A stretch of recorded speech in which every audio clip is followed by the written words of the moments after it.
Assalamualaikum warahmatullahi wabarakatuh. Alhamdulillahi wahda, wassalatu wassalamu ala rasulillah. Sahabat Ferry Channel, rahimakumullah. Tema pembahasan kita pada hari ini yaitu Perang Mu'tah.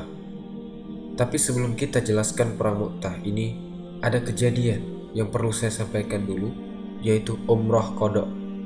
Umroh pengganti dari umroh yang dahulu. Jadi, Rasulullah pernah niat umroh bersama para sahabat, terus dihadang oleh orang kafir Quraisy, tidak boleh melaksanakan umroh. Akhirnya terjadi perjanjian. Salah satu isi perjanjian adalah tidak boleh umroh pada tahun ini, tapi boleh pada tahun depan. Itu pun tidak boleh lebih dari 3 hari. Kemudian harus ada genjatan senjata selama 10 tahun. Nah, masa 10 tahun ini, kalau ada orang kafir Quraisy yang hijrah ke Madinah, wajib bagi orang Madinah untuk mengembalikan ke Mekah. Tapi kalau ada orang Madinah yang lari ke Mekah, maka tidak ada kewajiban bagi orang Mekah untuk mengembalikannya ke Madinah. Seakan-akan perjanjian ini merugikan kaum muslimin. Tapi sebenarnya perjanjian ini justru menguntungkan kaum muslimin, yang mana masa 10 tahun ini digunakan Rasul untuk menggeser orientasi dakwah yang sebelumnya berkonsentrasi pada kafir Quraisy. Sekarang dakwah Nabi keluar. Rasulullah SAW memanfaatkan perjanjian damai itu. Setelah perjanjian Hudaybiyah disepakati, Rasulullah mengirimkan surat-surat dakwah kepada para penguasa negeri yang berbatasan dengan Jazirah Arab, termasuk kepada Heraklius dan Persia. Di antara yang Rasulullah kirim, dan ini sekaligus terjadinya sebab Perang Mu'tah. Sebelumnya, bahwa Rasulullah SAW menumpas orang-orang Bani Nadir yang berada di Khaybar. Sekarang tiba saatnya setahun dari perjanjian Hudaybiyah, maka dimanfaatkan oleh Rasulullah SAW untuk umrohul qada, untuk melaksanakan umroh yang mana tahun lalu tidak jadi umroh karena dihadang sama kaum musyrikin. Maka Rasulullah SAW mengumpulkan para sahabat untuk melaksanakan umroh qada. Jadi seluruh sahabat yang tahun lalu tidak jadi umroh, maka semuanya ikut, tidak ada satupun yang tertinggal kecuali sahabat yang sudah mati syahid. Total pada waktu itu sahabat yang umroh, tidak termasuk wanita dan anak-anak, jumlahnya lebih dari 2.000 orang, berangkat menuju kota Mekah untuk melaksanakan umroh. Wa aqama Rasulullah SAW bi Makkah salasan. Dan Rasulullah singgah di kota Mekah 3 hari. Falamma asbaha minal yaumi rabbi atau aliyan. Ketika hari keempat, pagi-pagi, orang kafir Quraisy mendatangi Ali bin Abi Thalib dan mengatakan, "Ya Ali, akhbir sahibaka." Wahai Ali, kabarkan kepada temanmu itu. Maksudnya siapa? Rasulullah SAW. Ukhruj ana. Keluar kalian dari kota kami, qad madol aja. Waktu sudah usai berdasarkan kesepakatan kita dulu. Sudah selesai masanya. Fakharajan Nabi SAW. Maka Rasulullah, para sahabat yang jumlahnya lebih dari 2.000 keluar dari kota Mekah. Ketika keluar dari kota Mekah, ada bocah kecil, perempuan, lari-lari mengikuti Rasulullah dari belakang. Dan bocah kecil ini mengatakan, "Ya Ami, ya Ami. Wahai paman, jangan engkau tinggalkan aku paman sendirian di kota Mekah." Maka Rasulullah SAW menoleh ke belakang dengan para sahabat. Ternyata bocah wanita yang kecil ini adalah putrinya Hamzah bin Abdul Muthalib, pahlawan Islam yang syahid dalam perang Uhud. Ketika Rasulullah melihat anak kecil itu adalah putrinya Hamzah, maka didatangi oleh Rasul dan para sahabat. Di situ ada Ja'far, ada Ali, ada Zaid. 3 sahabat ini rebutan, ikut saya saja. Karena ketiganya juga kerabatnya ayah bocah kecil ini. Maka Rasulullah SAW memutuskan bocah kecil ini ikut Ja'far bin Abi Thalib. Mengapa ikut Ja'far? Karena istrinya Ja'far itu saudari perempuan dari ibunya anak ini. Berarti istrinya Ja'far itu adalah bibinya bocah kecil ini. Diasuh oleh Ja'far anak perempuan yang yatimah ini dan dibawa pulang. Terus Rasulullah SAW sebelum pulang, sempat Rasulullah menikah dengan Maimunah. Selesai, maka Rasulullah kembali ke kota Madinah. Setelah itu, ada kejadian yang luar biasa dahsyatnya, yaitu Ma'rakatu Mu'tah, Perang Mu'tah. Wahazil ma'rakah akbar liqa'in musin. Perang Mu'tah ini adalah sebesar-besarnya perang wa'azo muharbin dan seagung-agungnya pertempuran yang terjadi ketika Rasulullah SAW masih hidup. Perang Mu'tah ini lawannya adalah orang-orang Romawi, Syam, orang-orang Kristen. Jadi Rasulullah sudah tidak musuhan sama orang kafir Quraisy karena terhalangi oleh perjanjian itu tadi selama 10 tahun. Tetapi Rasulullah SAW pada waktu itu mengarahkan pasukannya melawan orang-orang Syam, tentara-tentara Romawi yang gagah perkasa itu. Mengapa kok terjadi perang ini? Perang ini terjadi pada Jumadal Ula tahun 8 Hijriah. Jadi Rasulullah hijrah dapat 8 tahun, terjadilah perang Mu'tah ini. Kenapa terjadi perang Mu'tah? Karena setahun yang digunakan Nabi menyuratkan raja-raja itu, Rasulullah pernah berkirim surat kepada Raja Busro. Busro ini adalah kerajaan kecil yang ikut Romawi. Rasulullah mengutus seorang sahabat Nabi yang bernama Al-Harits bin Umair Al-Azdi. Rasulullah menitipkan surat atau mendelegasikan sahabat yang mulia tadi untuk mengirim surat ke Raja Busro. Raja Busro ini raja kecil, menjadi bawahnya raja besar yaitu Heraklius Romawi. Ketika dikirim mau dibawa ke Busro, berangkat ini sahabat yang bernama Al-Harits bin Umair. Di tengah jalan, beliau dicegat. Siapa yang mencegat? Syurahbil bin Amr. Nah, Syurahbil bin Amr ini Raja Balko. Balko ini negeri kecil atau kota yang ada di Syam yang sekarang berada di Yordania. Dulu Syam termasuk wilayahnya Romawi. Dan sahabat yang mulia ini ditahan, diikat, setelah diikat fadoroba unuqohu. Sahabat yang mulia yang sebagai delegasi Nabi ini dipenggal kepalanya oleh Syurahbil bin Amr al-Ghasani. Dan peristiwa ini pun kedengaran oleh Rasulullah. Dan pembunuhan terhadap duta besar ini adalah kejahatan yang luar biasa.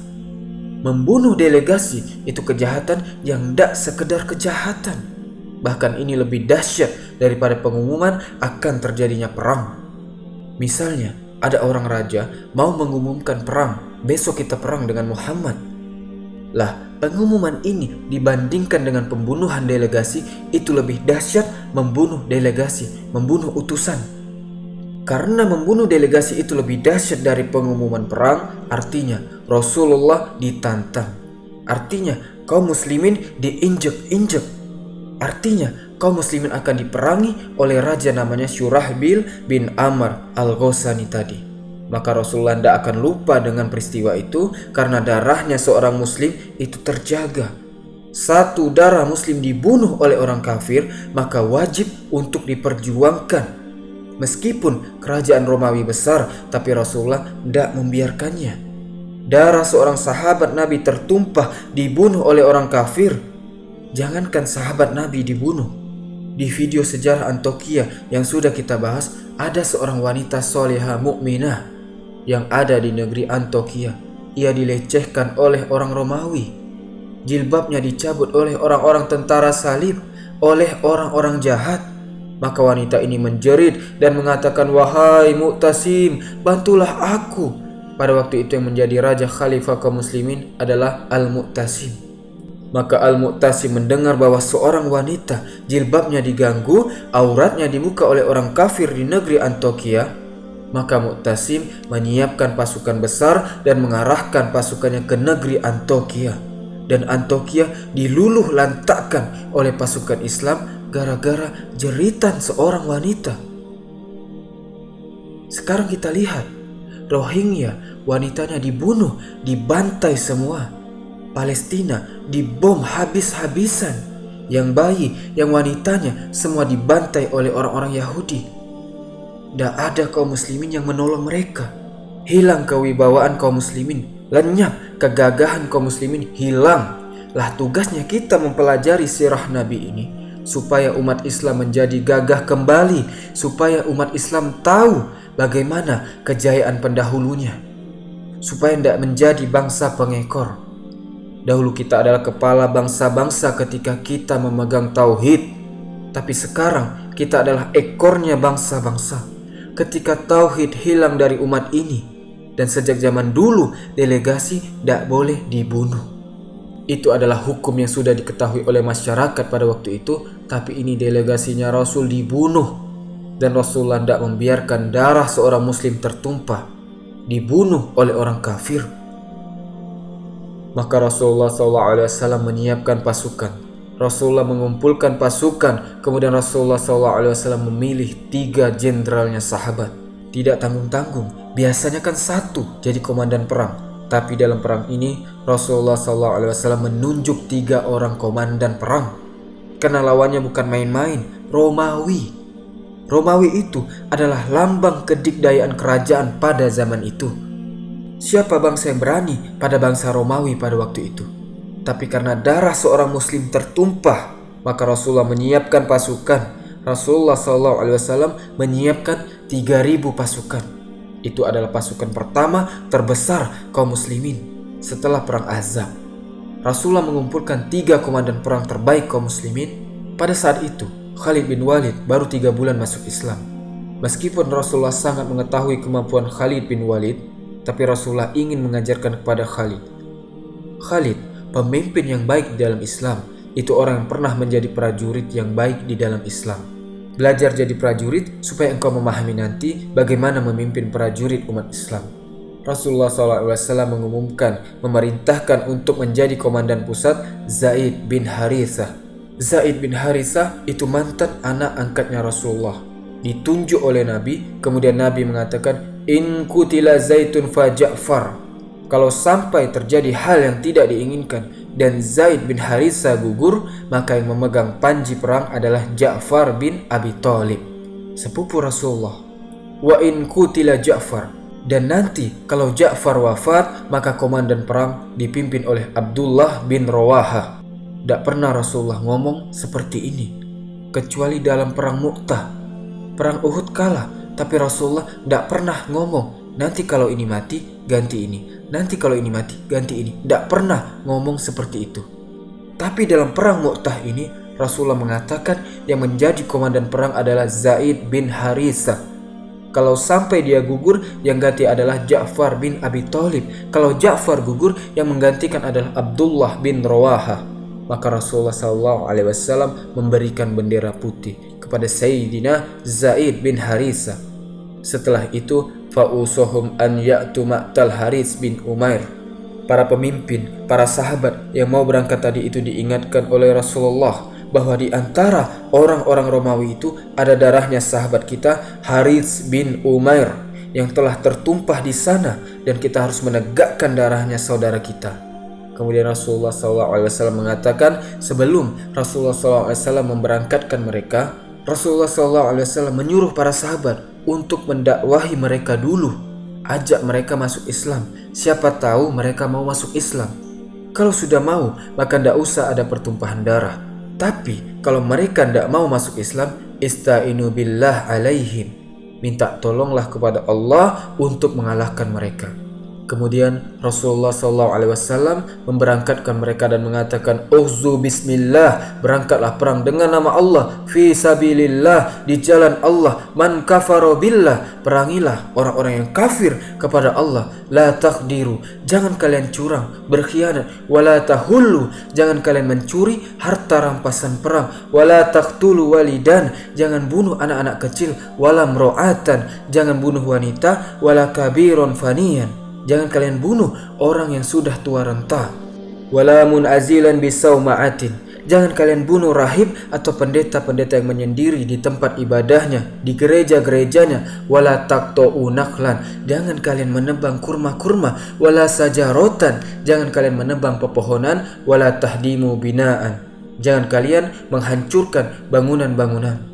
Teman-teman, ini padahal yang dilawan jelas-jelas orang kafir yang membunuh sahabat.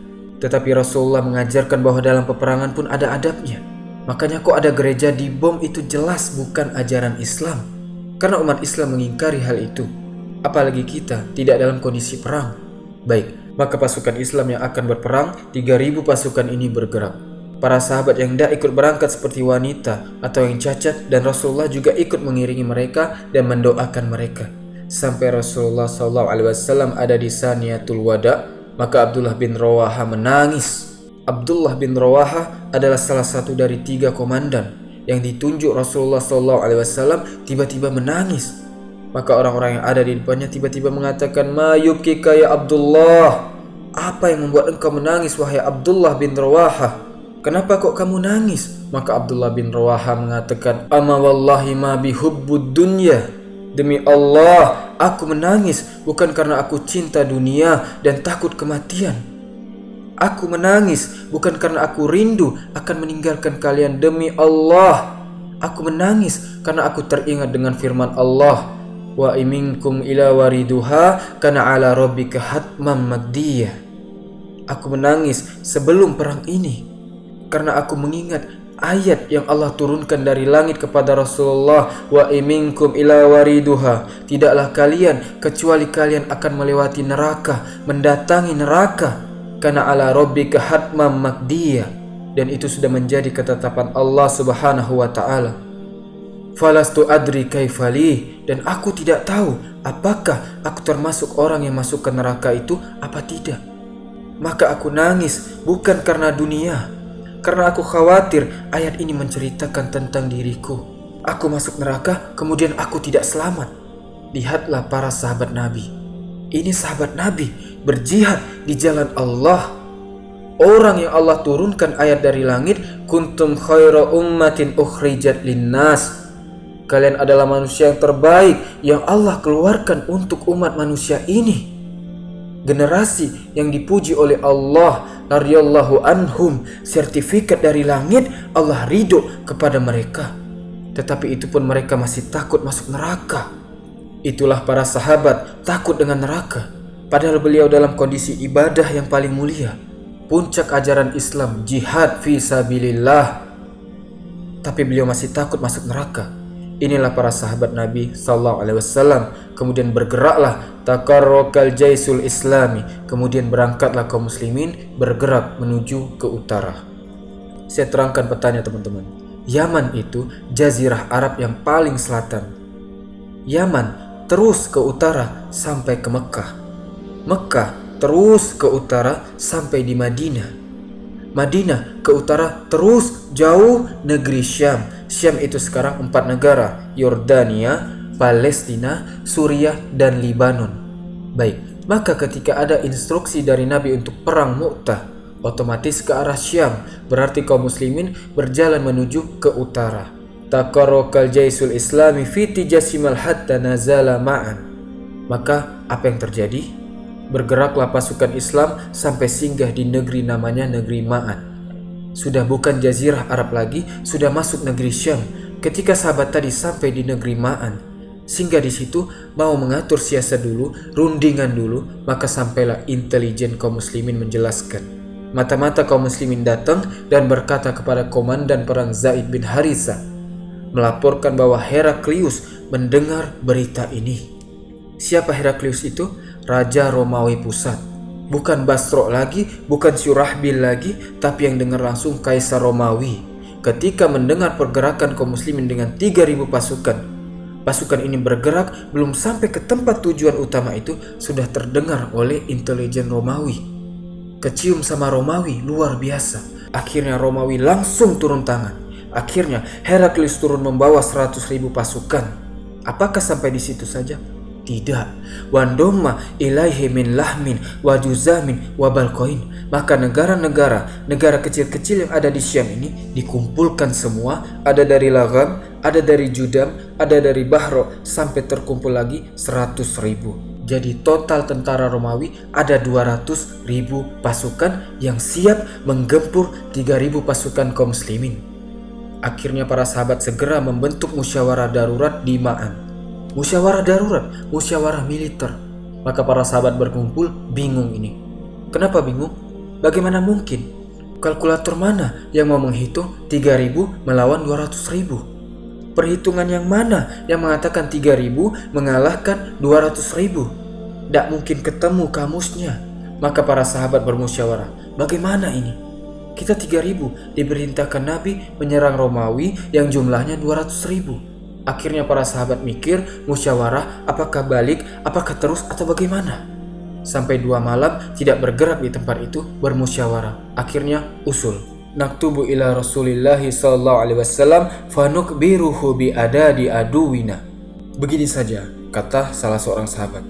Kita buat surat kilat untuk segera kita kirim ke Madinah, mengabarkan kepada Rasulullah bagaimana keadaan di sini. Dan kita harus kabarkan ke Rasulullah jumlah musuh kita 6 kali lipat. Berarti satu orang kaum muslimin harus menghadapi 60 orang musyrikin. Kemungkinan ada 2 hal dari Rasulullah. Pertama, Rasulullah akan memberangkatkan pasukan tambahan, atau yang kedua, Rasulullah akan memberikan instruksi baru, wallahu alam, apakah itu mundur atau bagaimana, yang penting kita tulis surat dulu.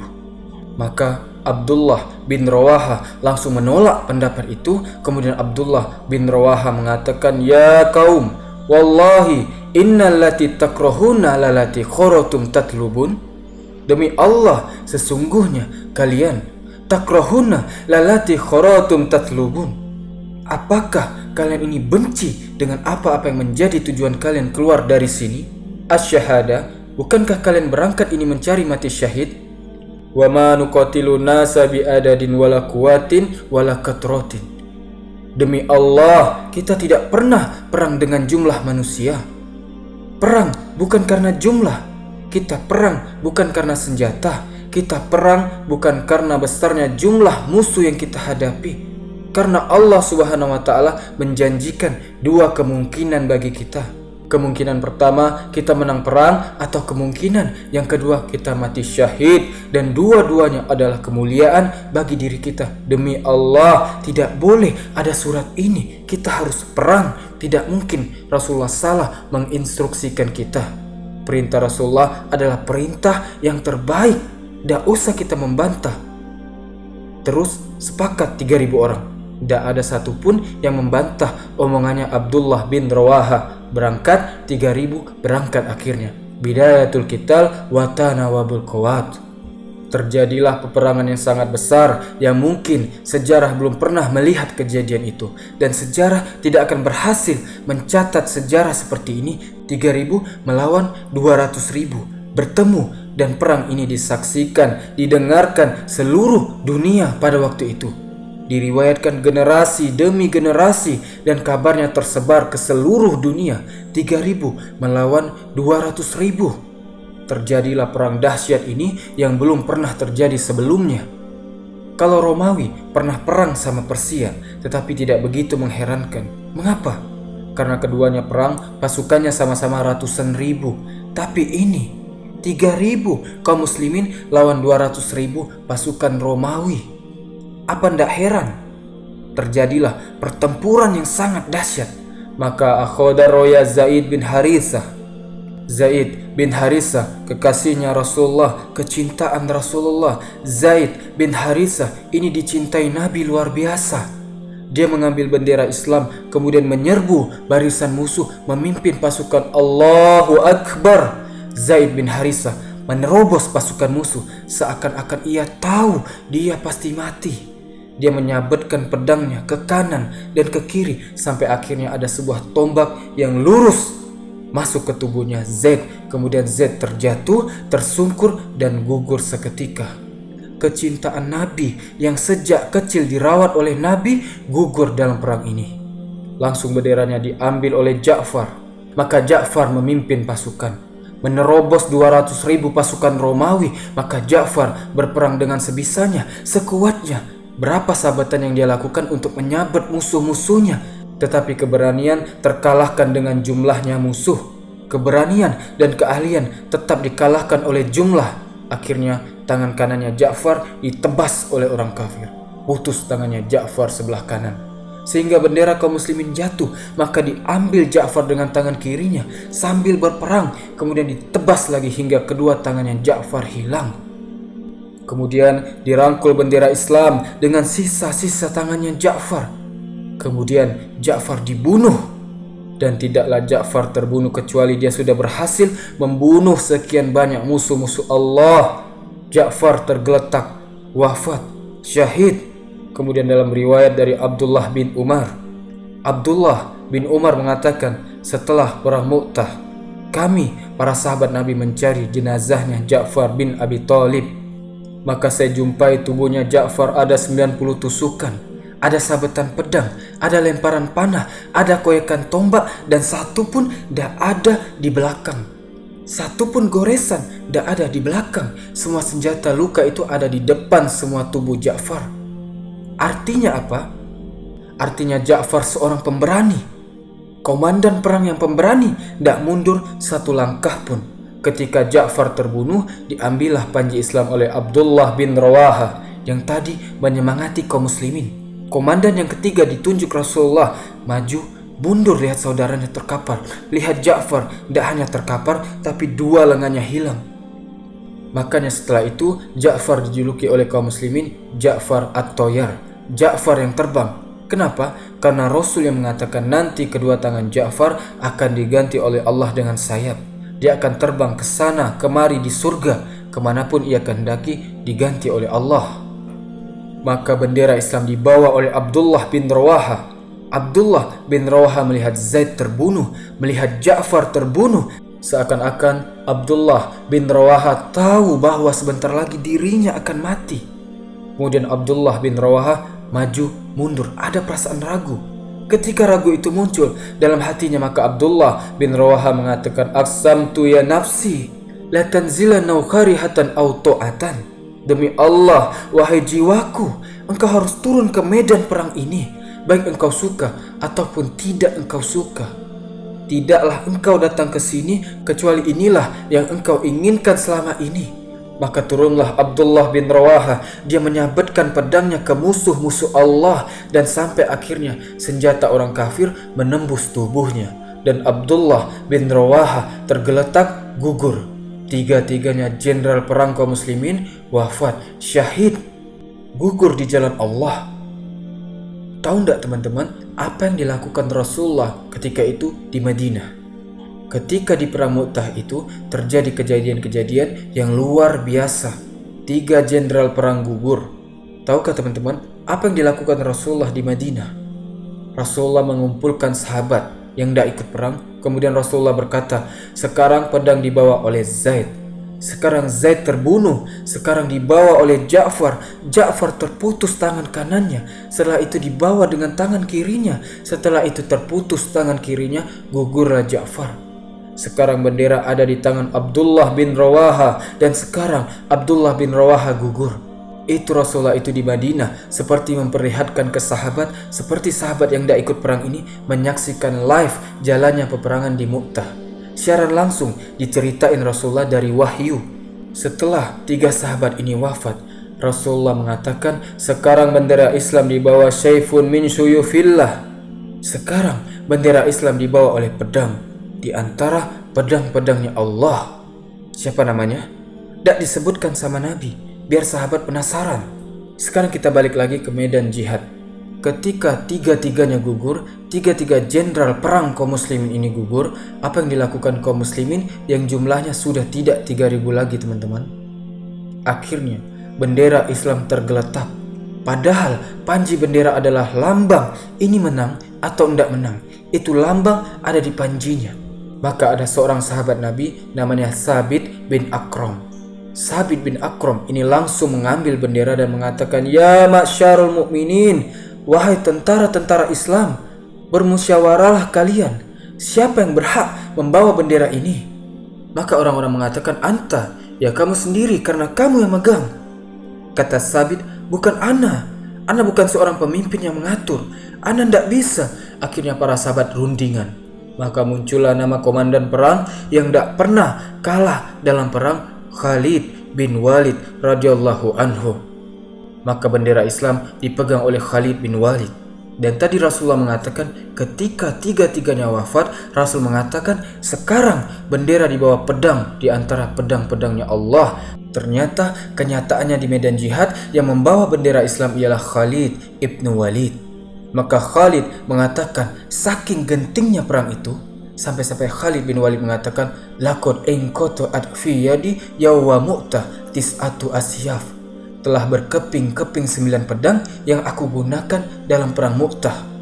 Dan kekuatan Khalid bin Walid ini 1 orang bandingannya 100 orang. Saking hebatnya Khalid bin Walid. Dan itu Khalid mengatakan dalam perang Mu'tah, ini 9 pedang sudah pecah berkeping-keping di tanganku, sampai aku tidak punya senjata lagi. Yang ada cuma pisau dari Yamania. Saking dahsyatnya, saking banyaknya musuh, sampai akhirnya bingung Khalid bin Walid. Tidak mungkin menang ini. Akhirnya Khalid bin Walid membuat strategi. Kata Khalid ibn Walid, perang ini tidak akan berakhir dengan kemenangan. Kata mereka, ya Khalid, terus menurutmu bagaimana wahai Khalid? Arwa annan syahid, menurut saya kita harus mundur. Khalid nanya ke komandan yang lain bagaimana pendapat mereka. Menurut saya begini, setelah beradu argumentasi, akhirnya mereka sepakat, ya arwa annan syahid, saya juga sepakat kita harus mundur. Sepakat mundur, oke mundur. Setelah semua sepakat kita harus mundur, tiba-tiba kata Khalid, la nastati annan syahid, kita tidak bisa mundur. Kata mereka, maksudnya gimana wahai Khalid? Bukankah sebelumnya kau mengatakan lebih baik mundur? Kata Khalid, kalau kita mundur, abaduna. Kalau kita mundur dari Mu'tah, kita akan jalan ke Madinah. Kita akan melewati padang pasir. Di padang pasir, mereka akan mengepung kita dan membantai kita. Karena kita keluar dari tempat pertahanan ke tanah yang lapang yang luas. Abaduna, mereka pasti akan membantai kita. Kata mereka, terus apa yang kita lakukan wahai Khalid? Khalid kemudian menyusun strategi yang tidak bisa disangka oleh musuh. Kata Khalid, pasukan yang kemarin berperang di sebelah kanan geser ke sebelah kiri. Pasukan yang kemarin berada di sebelah kiri geser ke sebelah kanan. Pasukan yang kemarin ada di depan mundur dulu ke belakang. Pasukan yang kemarin ada di belakang maju ke depan. Bajunya bersihkan, pakaiannya bersihkan, benderanya dibersihkan, ganti dengan tulisan-tulisan yang berbeda, ganti dengan warna yang berbeda. Pokoknya kalau bisa bersih semuanya. Apa yang sedang dilakukan Khalid? Khalid ingin memberikan kesan bahwa yang berperang di hari esok itu adalah pasukan baru. Cukup sampai di sini? Tidak. Kata Khalid, mundur 300 pasukan berkuda ke belakang pemukiman, mundur yang jauh, kemudian bagi jadi 6 pasukan. 50, 50, 50, 50, 50, 50.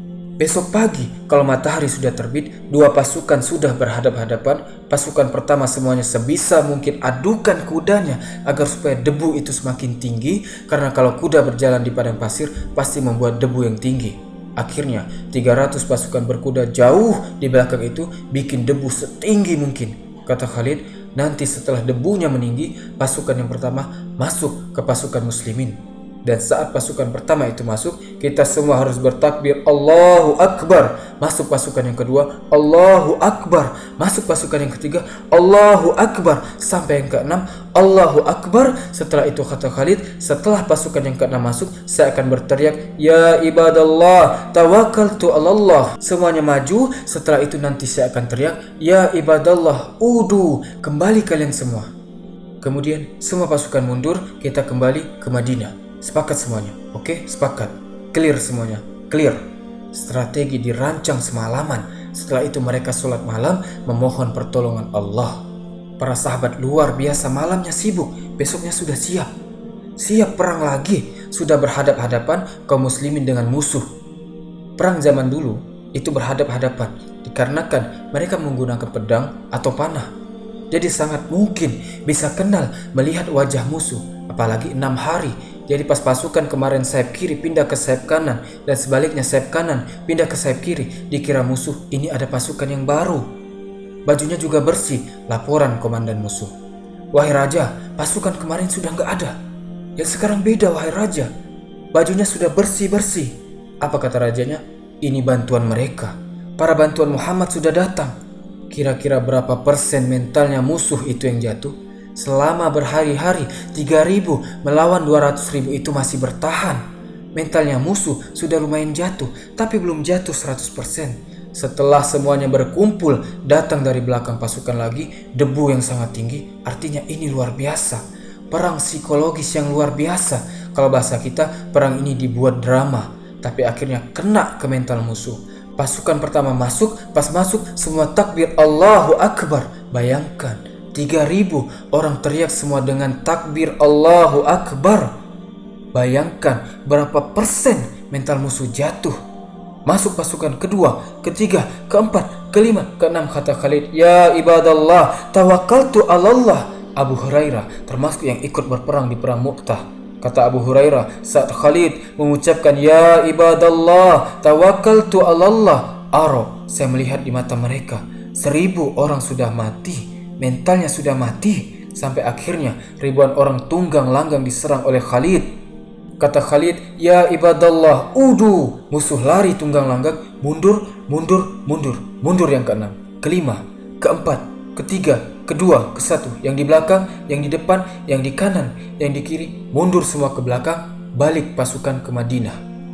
Pasukan musuh melihat, oh mereka mundur, kita kejar-kejar.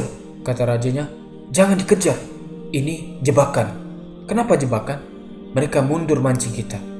Karena ada pasukan kemarin yang berperang 6 hari bersama kita. Itu yang siap menyerang kita. Padahal pasukan muslimin itu juga orangnya. Tapi bisa membuat kesan kalau pasukan muslimin itu ada 2 kali lipat. Itulah kecerdasannya Khalid ibn Walid.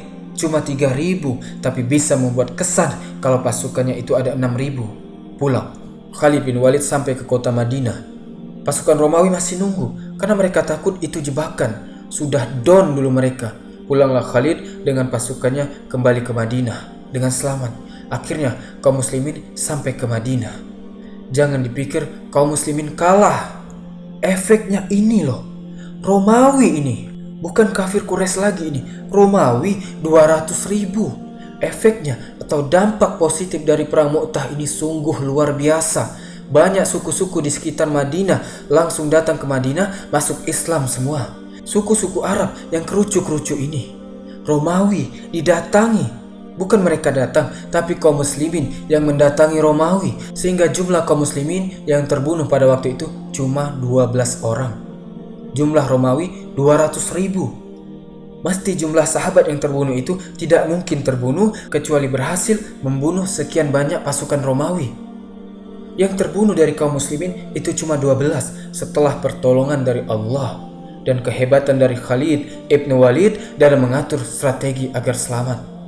Dampak dari perang Mu'tah ini tersebar di seluruh penjuru dunia. Muhammad memimpin orang Arab Badui dari kampung kecil, dari gurun pasir, berani menantang 200.000 pasukan Romawi. Kabar ini langsung tersebar seantero dunia. Bisa jadi, wallahu alam, bisa jadi kabar itu sampai ke Cina, sampai ke India, sampai ke Afrika, bisa jadi. Pertempuran yang diukir oleh sejarah dan seluruh mata-mata orang Arab terbelalak melihat Rasulullah SAW, apalagi orang Quraisy. Mikir-mikir perang sama Rasulullah SAW. Setelah perang ini Fathu Mekah, dan setelah ini tidak ada perang dengan kafir Quraisy. Karena kafir Quraisy sudah ngerti Nabi Muhammad tidak seperti dulu lagi. Dan nanti kafir Quraisy itu mengatakan benar-benar Muhammad ini dulu tidak seperti ini. Setelah itu tidak ada yang berani sama Rasulullah SAW. Ukurannya kekuatan dunia pada waktu itu adalah Romawi. Diobrak-abrik sama Khalid ibn Walid. Meskipun gak menang, tapi kan berhasil diobrak-abrik. Jumlah mereka yang terbunuh lebih banyak daripada yang 12 orang kaum muslimin. Tersebar seantero jazirah Arab, bahkan seantero dunia, bahwa Romawi yang dipimpin langsung oleh Heraklius. Padahal dalam perang Mu'tah itu Rasulullah tidak ikut, tapi Heraklius ikut. Saking menunjukkan Heraklius ini bukan hal yang remeh, sehingga kaum muslimin secara politik peperangan militer terangkat namanya di dunia pada waktu itu. Ini nanti bakal jadi cikal bakal Fathu Mekah, penaklukan kota Mekah sehingga Mekah diislamkan. Sudah tidak ada hijrah lagi dari Mekah ke Madinah karena kota Mekah sudah menjadi negara Islam. Insyaallah di video setelah ini kita bahas Fathu Mekah. Subhanakallahumma wa bihamdika asyhadu an la ilaha illa anta astaghfiruka wa atubu ilaik. Assalamualaikum warahmatullahi wabarakatuh.